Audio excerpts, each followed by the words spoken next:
Ili idemo u građanski rat. Ili ćemo se poubijamo između sebe.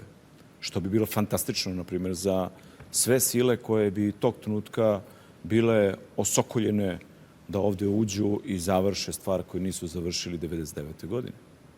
Kako može na mekan način ovo da se reši danas što se događa? Nema mekanog načina.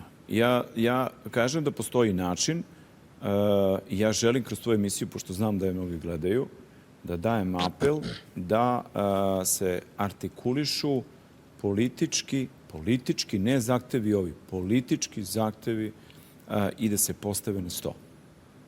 Da se da ultimatum i sa tim ultimatumom taj koji izađe ispred države, pred državu i kaže mi želimo to i to, želimo da pregovaramo sa ovima i sa onima, mi smo pregovarači s ove strane u ime ovih ljudi ovde.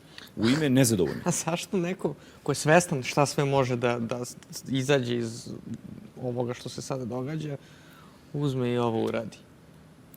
Ne znam, to stvarno, ja nemam reči za to, niti mogu to da uopšte opravdam.